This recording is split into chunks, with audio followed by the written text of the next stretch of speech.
Welcome back to Professional Perspectives. I'm Praneeth Vaimori here with my co-host Arva Kella. We're excited to bring you episode 2 of season 2. In the last episode, we sat down with Dr. Chung and explored modern dentistry. Today, we're talking about sales, sports, and fan experiences.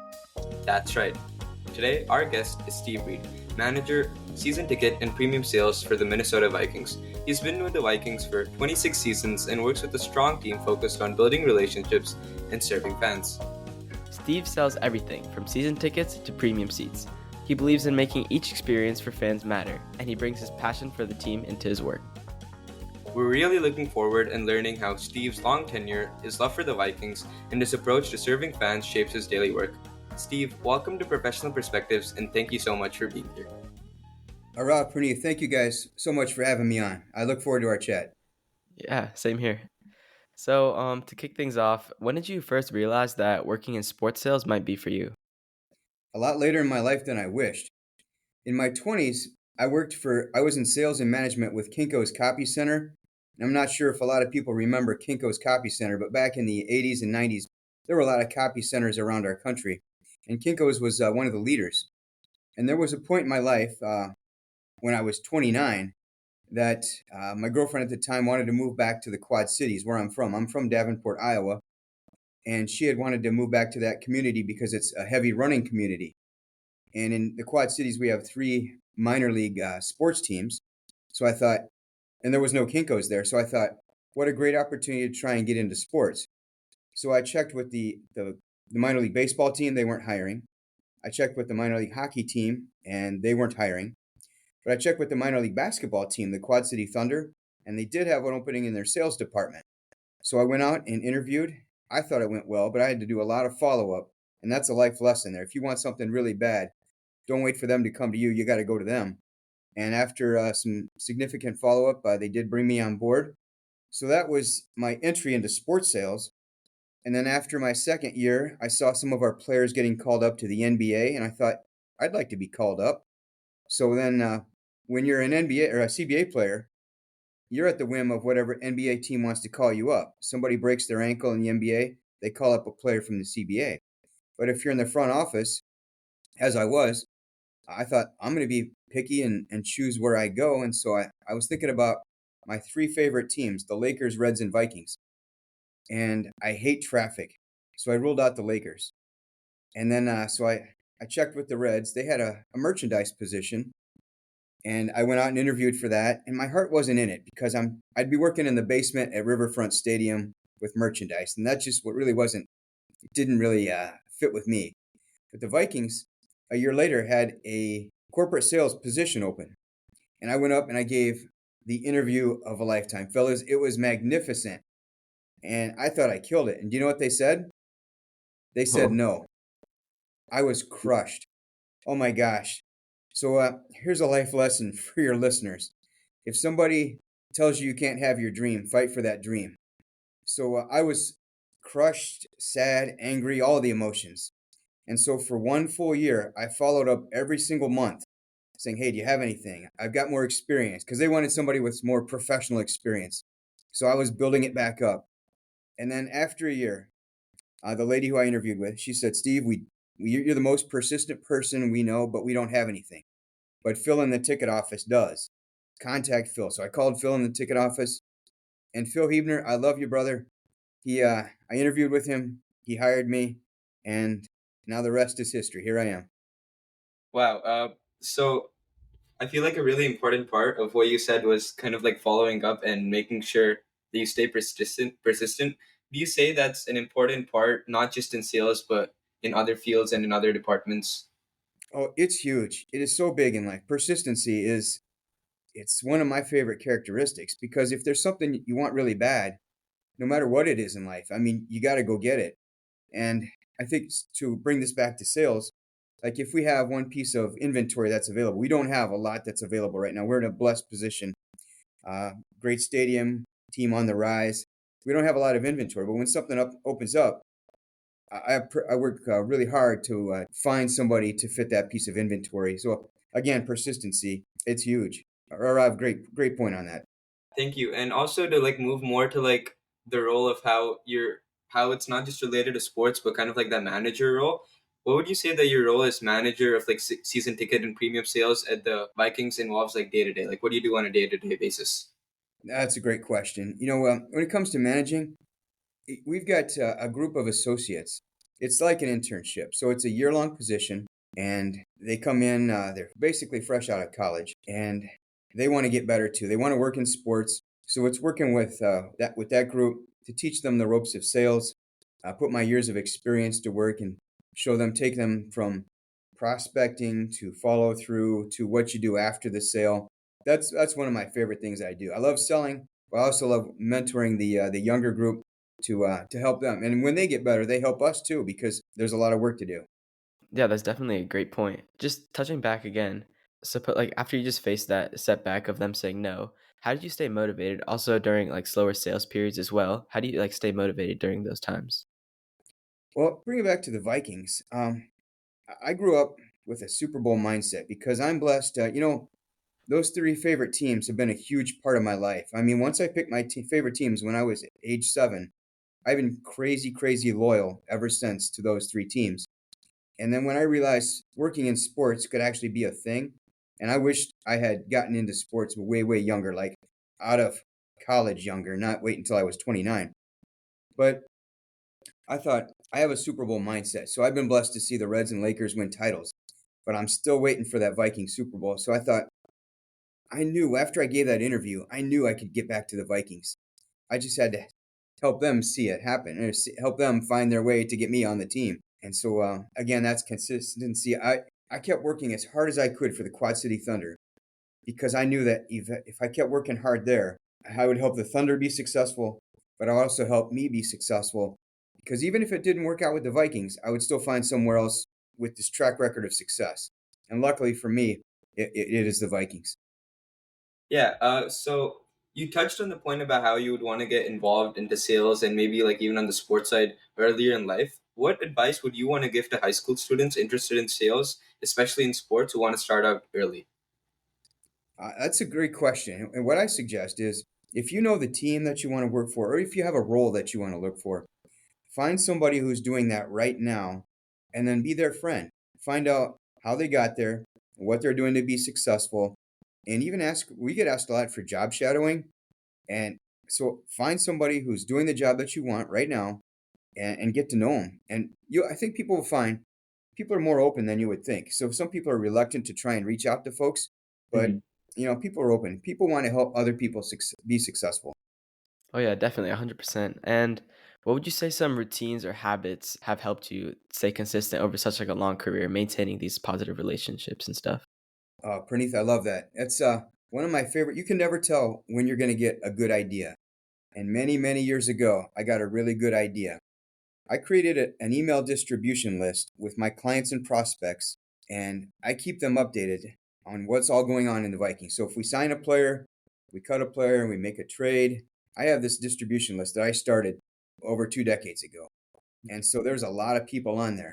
And sales is all about, it's a contact sport, you might say. So every time something happens, they're hearing from Steve Reed. So then when they have a sales need, when they need a suite or uh, a group outing, they know who to contact because for a long time they've been hearing from me. So, for example, we're in season now. And so before a game, on Wednesdays, I'll send out media notes that our media team supplies. I'll send this out to everybody on my distribution list because these people are fans of the Vikings. They want to know what's going on. Yeah, they care about the team. So, what a great way to stay informed than to get media notes from somebody who actually works for the team. And then the day after a game, to my same email distribution list, I send out post game articles, win or lose. I send it out so that way, again, it's consistency. They're hearing from me at least twice a week during the season, maybe even more when there's player transactions. So it's a way of just getting your name constantly out there, but also keeping them informed because they're the people who work with us. Think that's a really innovative idea to like have like an email distribution list, like not now in a world where everyone's doing that now, but like back then. But that was touching on another question that we wanted to talk about, which is like a success story you're proud of. Is there something else where you feel like you made a real difference for fans or like a group of fans? Yeah, let's go back to my first year. I think it's an important sales lesson too. So my first year, It was back at the Metrodome. We didn't have a lot of great seats available, but we had this a VIP package that we called it to get lower level seats. I took a phone call. Guy was looking for good seats. I sold him some VIP tickets, VIP season tickets, so it would be considered a pretty good sale. He says he wants to come in and see him. So I said, sure, come on in. He comes to the stadium and we're walking through, and then I point out the suites. And he says, you know what? Maybe I do want a suite instead of these seats. So it's obvious a much more significant purchase. But then I asked him some more questions, and it turns out he's doing a lot for boys and girls clubs here in the Twin Cities. And I said, Jim, I'm not sure if one suite's going to be enough for you. So he ended up purchasing 4 annual suites, which was a huge sale. And he started with 4 season tickets. But that's not the difference. The difference is in those suites for every game, he was putting kids from the boys and girls clubs, kids who couldn't normally make it to a game, and giving them an opportunity to come see the Vikings. And back then we were hosting games for the Twins and Gophers, so they got to go to a lot of games that they wouldn't normally get. And now to move it up a few decades or a couple decades now, one of my favorite things on game day is going around and seeing my clients. A lot of my clients use their suites and seats to reward their employees or their customers. And some of these are folks who normally wouldn't get to a game. So that really gives me a lot of energy to see people to just you can feel it. You're shaking their hand and they say, "Oh my God, we're having a great time." And that really, really tells me I'm doing the right thing because we're not doing brain surgery here. It's not rocket science, but it does change people's lives because no one forgets coming to a game. And I still remember every game I've been to ever since became a fan. Every game is an experience, and that really it means I'm doing the right thing. Yeah, I totally get what you're saying. So, for people just starting out, how would you say to earn trust with premium customers who are like already coming in expecting high quality? Okay, that's a great question, and that I think my answer to that is pretty straightforward. A, you always be honest, but then always deliver on everything you promise. And so to me, that means the beer is cold, the hot dogs are warm, and the view that you get from the seats that you promise over the phone or through email are exactly what they say they're going to be. And so far, I've been quite fortunate with that too. And if I could go back on that a little bit too, something I've done with I've got clients I've never met, which is wild, but we have clients from all 50 states, and they use, as I said, they use their seats and suites to give out, reward folks, create loyalty. And what I've done years and years ago was I'd use video, just my regular iPhone. I just take video of the seats and suites, and then I send it to them. It's like you're bringing the stadium to them if they can't come to the stadium to see what we have to offer. And I highly recommend that to folks once you get in the industry or if you're already in it. Great use of video. That way they know exactly what the view is going to be like for the people using their seats, and it's been a huge success story. Yeah, so I feel like that was kind of touching on the fact of using like personalization and kind of making it like a personal experience for them. What role would you say that personalization has in your work in all kinds of sales? Oh boy, Rob, that's huge. Because it goes back even in my Kinko's days, where if I had a great conversation with somebody who I thought was going to be a client or is already using our services, and then with the Thunder and the Vikings, I like handwritten notes because that is a way to separate yourself. Obviously, it's a huge bit of personalization. And let's be clear, I have really, really bad handwriting. I can barely read it. But what is important is that the person receiving it separates it from everybody's going to send an email, but nobody is going to send a handwritten note. It may not mean much, but it is a little bit that separates you from somebody else. So that's one area of personalization that I really enjoy. But also getting back to the videos too. Um, when you're shooting a video for somebody, drop their name in it. That way they know that this isn't a video you're going to use over and over again. It's say, hey, Arav, here's the suite that you're going to have for Sunday's game. How does it look? And I think you'd be pretty touched to receive that. Yeah, definitely. So touching back like on the first answer that you had, where you kind of were looking into jobs like in merchandise, I was wondering how you and the sales department might collaborate with other departments such as marketing or operations. Oh man, there's just like the guys on the field where every play you've got 11 guys working together. it is certainly not just me. Um, I mean, it takes a village, and so there's a lot of collaboration going on at Vikingland.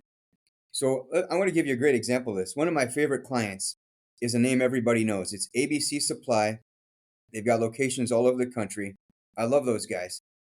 But so they have a suite with us, but they're also a corporate partner. So we've got a suite service team that makes sure that on game day everything is going to be just like we promised. But then as a corporate partner, we also have an activation team that makes sure all of their activation from their partnership goes smoothly too. So while I'm around for Mike and Andy from ABC Supply, we've got a lot of different departments touching on them to make sure that everything that they do with us works smoothly.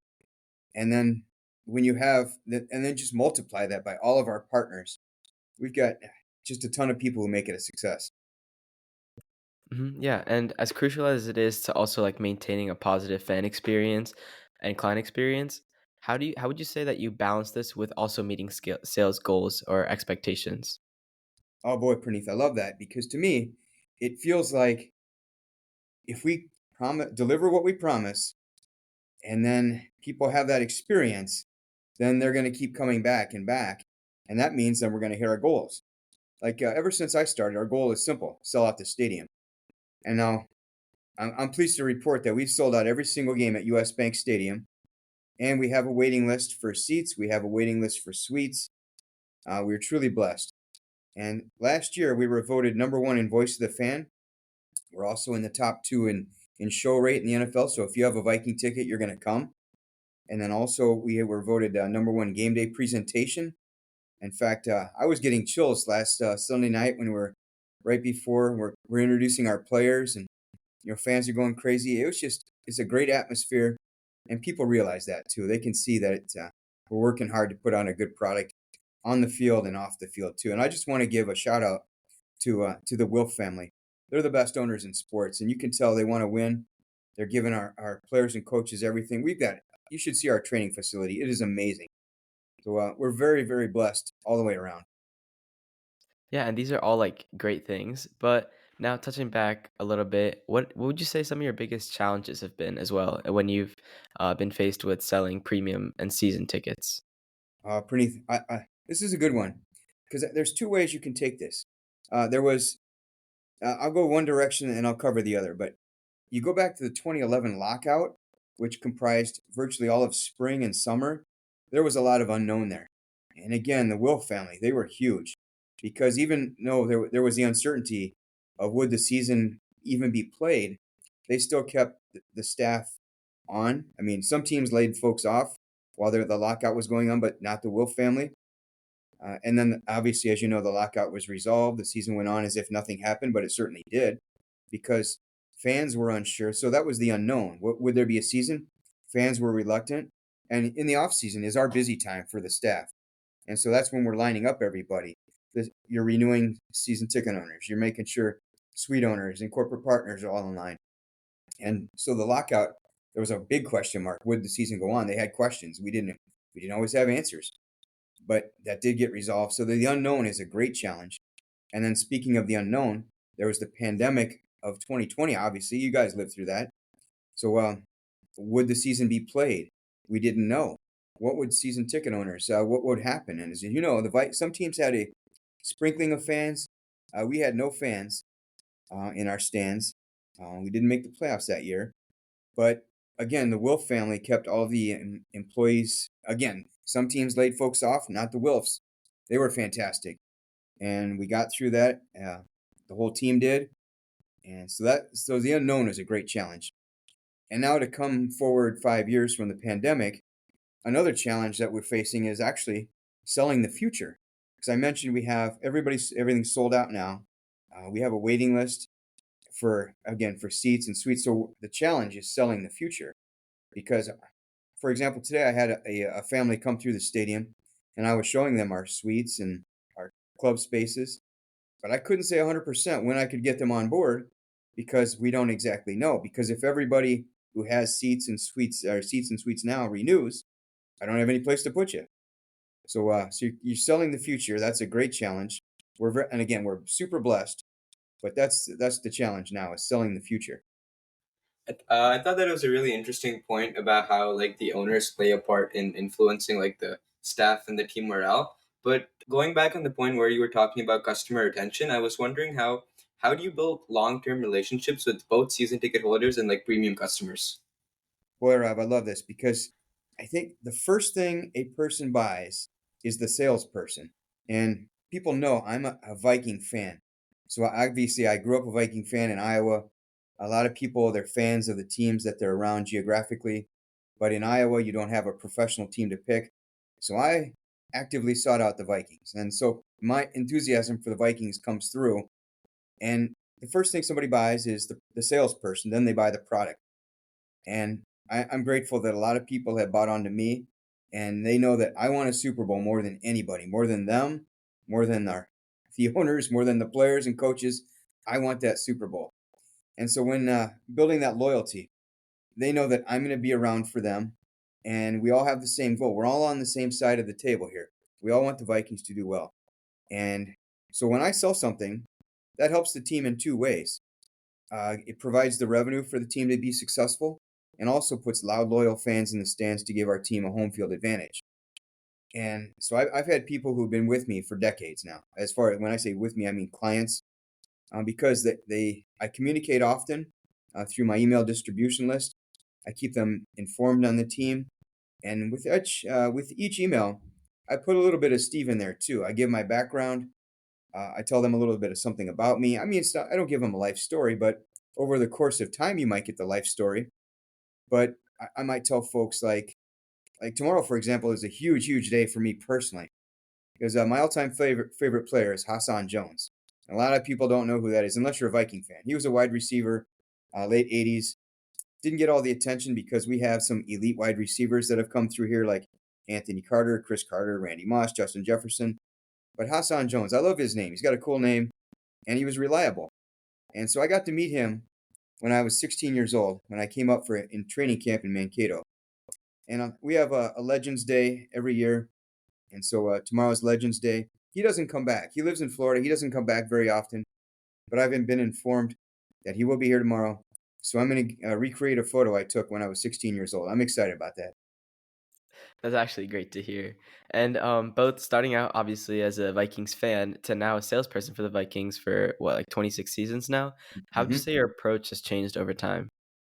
Wow, it is. It's my approach, my mindset has never wavered. I have a Super Bowl mindset because I know that as a fan, I was never in a position aside from cheering and even cheering from afar to affect things.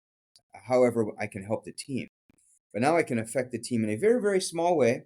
I'm not catching a football or making a tackle, but I am helping generate revenue. I'm putting loud, loyal fans in the stands. So that's my little part to helping us win that Super Bowl. And so I will do whatever I can. And then, I wake up every day in a great mood because you're never further away than when you lose a playoff game. But every other day after that, though, you wake. I'm just so energized, and because I feel like our arrow is pointing up. Yeah, that's definitely crucial, especially being with the Vikings for this long. You definitely touched on this on the fact about how like customers know how big of a Vikings fan you are, but in a general scale, how would you say that how important is it knowing the product, like knowing the team, knowing the stadium experience, and like what the fans value to the success, like in terms of sales? I think it's huge. Like I mentioned, we're all on the same side of the table. If my heart weren't invested in it, like going back to when I worked for the Quad City Thunder, I had attended some Thunder games growing up, and so it's cool that it was my hometown team, and so I was really connected to the Thunder. And so now, and then growing up as a Viking fan, I really feel it in my heart. So it's like any product, you have to have belief in your product, and I do. So if I had gotten on with another team that I had not maybe been a super fan of, it would be more difficult because I think people can always see through. Like when you go buy a car, I mean, you can see through a salesperson if they're really invested in it. You can even check the lot and see if they drive up in the same kind of car that they're actually selling. You have to believe in your product. That's paramount to your success. And I don't know if anybody's got more belief in their product than I do. Most definitely, yeah. And along with this, what other lessons have you learned from being around for so many seasons and like being part of so many changes in the industry? Wow. Boy, that's cool because there's so many lessons. In fact, I've been starting a book on the lessons I've learned over the years. And but number one thing I didn't even know or realize when I started the book was be patient with people learning new technology. Because one of my favorite days of the year used to be delivering season ticket day. Yeah, you'd load up the car and you'd go around to your customers, and it's just a bunch of hugs and handshakes and dropping off their tickets, and everybody's excited. But 10 years ago, when we opened the new stadium, we were the first team to go 100% digital. So your phone is your ticket now. I'm sure you guys have heard that phrase. So it's like, and now it's everywhere. It's concerts, it's every sporting event. So you got to get that team or that event venue's app on your phone. And we're no different. I mean, we started it back 10 years ago. I guess this is year 9 with this new stadium. And we switched from paper tickets to the app. And so having patience with teaching people the technology on how, in fact, it happens still daily. Like people freak out, I can't find my tickets. And then you just got to walk them through the process. So that's one lesson is be patient. Another lesson, never judge anybody. I mean, I let people tell me their story. Why the Vikings? Why are you interested in joining us? And then you ask them, what kind of experience would you like to give your guests, your family, your employees, your customers? What's the experience you're looking for? So that way you can match up the inventory that we have, if we had inventory, to what they're hoping to experience and what their budget allows for too. So we have something for everybody, but not everything is for everybody too. It's actually very interesting to think about the fact where a sales representative would come to your house and give you a ticket, and I would definitely like want to feel that experience, but unfortunately, I can't because of technology. But as you were saying, like over time, would you say that fans' expectations have changed over time, like with the rise of technology or with like an increased connectiveness? I don't feel like their expectations have changed, Rob. I would think they still want, like, this fan base is starved for a Super Bowl, and you can feel it. And they want to know what's going on with the team. They want to feel connected. I think every fan base wants to feel connected. And so when it comes to expectations, you just got to set them and you just got to deliver what you promise and just be honest. And I say, make sure that I ask them, what kind of experience do you want? And then they'll say, I want, so for example, they say they want the full food, drinks, I want parking, and you just match up and say, okay, this is what you're gonna get. And so when it comes to expectations, like if somebody just wants a ticket to get in, they're gonna be in the 300 level. They understand that. Or if they want the very best seats, just match up. Make sure that what you offer matches their expectations. That way, there's 100% clarity through the entire process. That way, they don't call you the day after the game and say, "Hey, you said this, but I got that." And I'm very blessed we don't have too many calls like that. Yeah, that's so true. And how would you say you obtain these like experiences or feedback requests from fans, as well as how do you use this feedback to improve on what you do? Boy, Praneeth, that's cool. Where I would say again, it's setting expectations and laying out exactly what you have. But there's also times too when somebody is willing to share some feedback where we don't get a lot of it because it's really a lot of cut and dry. But in our stadium, for example, I had a client in a club. He said, "Hey, you didn't have this beer," and I said, "Okay." I talked to Aramark, our food and beverage vendor, and we made sure that that beer was ready for this guy next game. So if they tell me if a customer is going to give me feedback, I want to act on it. Like I had a lady years ago back at the Metrodome. She said, "You didn't have any olives on hand for my drink." And so the very next game, I bought Phil, my boss, who hired me. He loves this story. I brought a jar of olives, and I made sure they were waiting for her, and she was just tickled with that. So, if somebody does have feedback or insight to share, we're always all ears because we want to make sure the experience just keeps going better and better. That's I feel like that also touches on the point of personalization, and I feel like it's really cool where you're able to increase a customer's experience and make it better. But on the other side of the story, in terms of like rejections and no's, what mindset helps you face rejection or like no's, and how do you keep pushing forward? Boy, I think that goes back to my Super Bowl mindset because, you know, I'm going to take this a different direction though. When Hmm. I play a lot of softball, play basketball, and if I go to the plate in softball, I expect to get a hit every time up. When I'm playing basketball, I expect every shot to go in. Now, the reality is, I don't get a hit every time up. I don't make every shot. And we know in sales, not everybody's going to buy. And in fact, but so it's just everybody I talk to, as far from a sales perspective, is I feel that they should buy. Otherwise, why would I waste my time talking to them? I mean, I'm offering you great seats with the Minnesota Vikings. What can be better? But it's on them. If but I can't I can't make somebody buy, but I can offer them the uh, the opportunities to join us. And I want to take you guys back in time to when I was working for Kinko's. I remember this day clearly. I was flipping through an episode of Personal Selling Power magazine, and inside there was a quote that I have never ever forgotten. It says, "The essence of good selling lies in helping people decide wisely." And I've just taken that mindset, in addition to my Super Bowl mindset, into every conversation I have with a future client. So give them the information to make the best decision for them, and then ultimately they'll arrive at the decision on where their seat should be. So I'm going to give you the information, and if you like it, cool. If not, that's okay too. I'm going to sleep all right, and that because I will find somebody who will take whatever I have to offer. Because there's a lot of somebody's out there, and once I mean, we put out a good product. We have great seats. It's clearly been voted one of the best stadiums in sports. People will buy, and I will find you.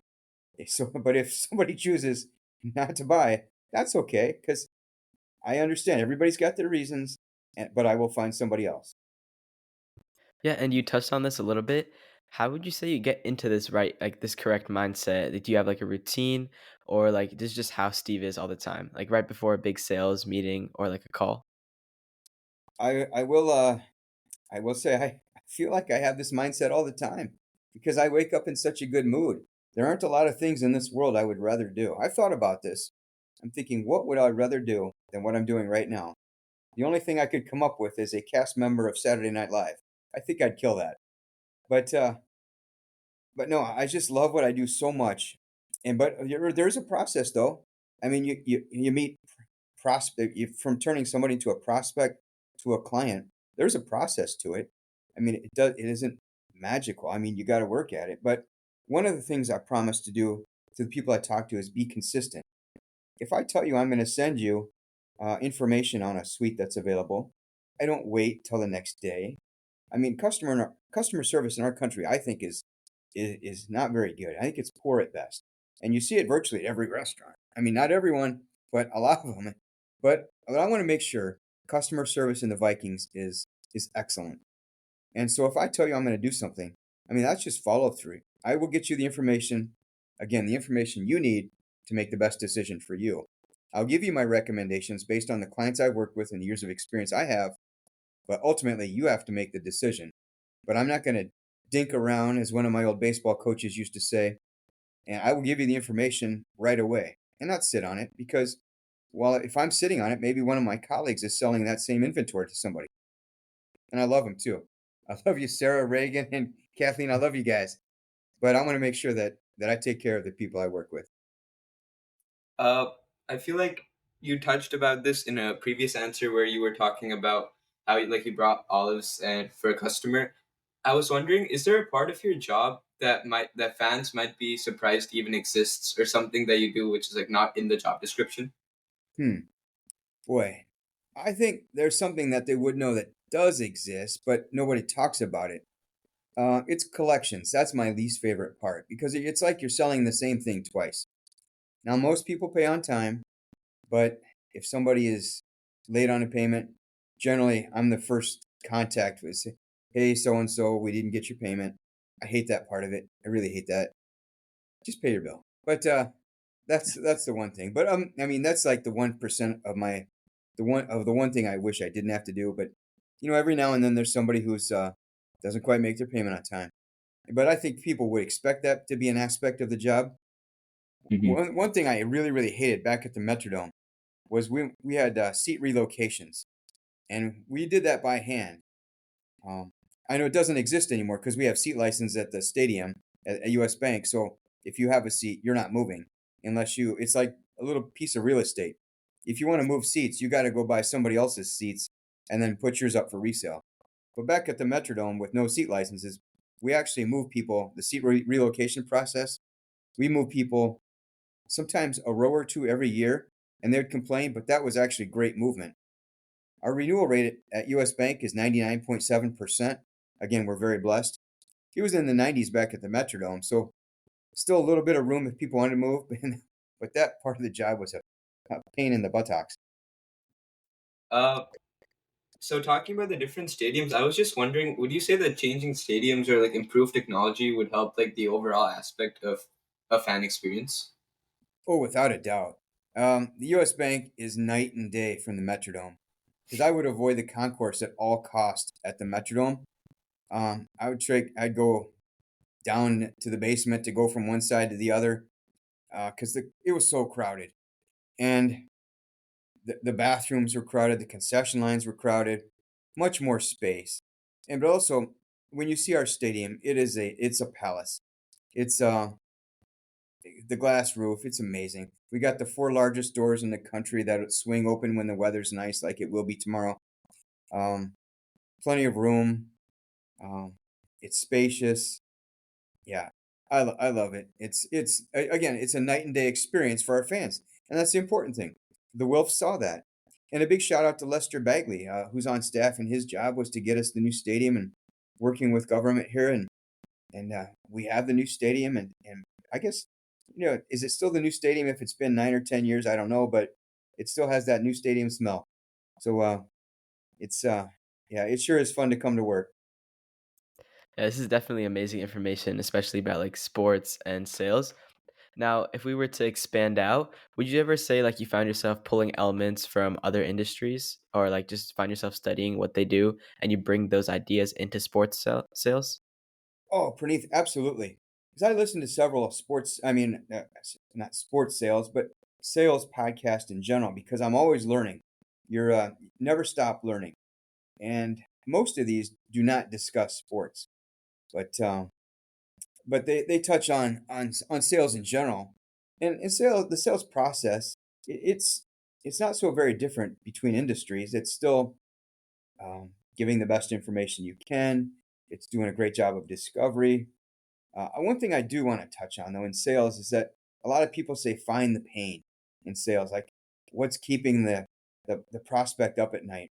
I never get into that because there's no pain with. I mean, this is a nice to have item. It's not. I mean, we're not saving lives here, but we are changing lives because you're giving somebody 4 hours away from their real world, and you're giving them 4 or 5 hours of entertainment. So, but sales in a nutshell is virtually all the same. It's just different on how you present the information. I mean, you're still prospecting, again, discovery, uh, the closing, the sale. It's how you wrap up the sale, servicing afterwards. It's a lot of similarities. So my suggestion to folks is never stop learning. Like 30 minutes to President's Club, uh, sales success stories, Jeffrey Gitomer, Jeb Blunt. Those are some of the mentors that I really admire. I really follow their work. Yeah, so you were talking about like earlier about how you would want to get into sports earlier, and now giving us advice and giving our listeners advice. If you could go back and give your college age self one tip about working in sports, what would that be? Oh my gosh, that's an easy one. I would say, young Steve Reed, go get an internship because, like I mentioned, our associate program, a lot of teams have internships. So I would have banged down the doors to the Vikings and Reds, maybe even the Lakers, even though I hate traffic. But I would have gotten an internship. I would have busted down the door to get an internship because that would have saved me a decade of my life if I had joined one of those teams much earlier. And again, I mentioned just those teams because I think because that's where my heart's at. It would have been very difficult for me to work for another team, even though of course working in sports is a lot of fun. I love what I do. We've already established I love what I do, but it's got to be a team that you really want to see succeed. So that's my big message.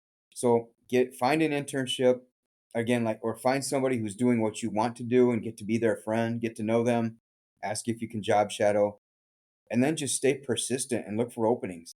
Because if I didn't do that, I sure wouldn't be here right now. I don't know where I'd be. Maybe Saturday Night Live. Lauren, I know you're listening, but I love, I love what I do, and I wish I'd gotten back there a decade sooner, but I didn't. But here I am. But that doesn't mean we can't change the lives of some of your listeners. So go seek out that internship, that entry level position. I will tell your listeners two things. The best time to get on with a sports team is right after their season ends. That's when they're bringing on new folks. And there's also a website that the Vikings and many other teams use. It's teamworkonline.com. And that's where folks want to go for to look for positions. Awesome. We'll also add that in the description, so if they were to look for it, they can. But finally, one of the last questions to slowly wrap it up is, what keeps you excited to come back to work every day at the Minnesota Vikings? That's the Lombardi Award. plain and simple, Arav. I want that Super Bowl title so bad. And as I mentioned, if I can just do my teensy bit to help us win, I picture myself holding the Lombardi Award every single day, and that is no joke. I just want it so bad. So again, whatever I can do to contribute to our team winning that, it's going to be a glorious day. Steve, thank you so much for sharing your journey with us today. Hearing how your passion for the Vikings, your long experience, and your dedication to serving fans shapes your work is incredibly inspiring. Absolutely. Your approach shows that sales isn't just about the transaction. It's about the relationships that you build, consistency, and staying true to what fans care about. To our listeners, if you're considering a career in sports or sales of any kind, Steve's story offers a roadmap of longevity, service, and authenticity. We're also leaving a link to the website that Steve mentioned in today's episode for anyone interested in a sales career. And make sure to subscribe to Professional Perspectives. And if you enjoyed the episode, keep coming back and share it with someone who's thinking about sales or working in the sports industry. And until next time, keep listening.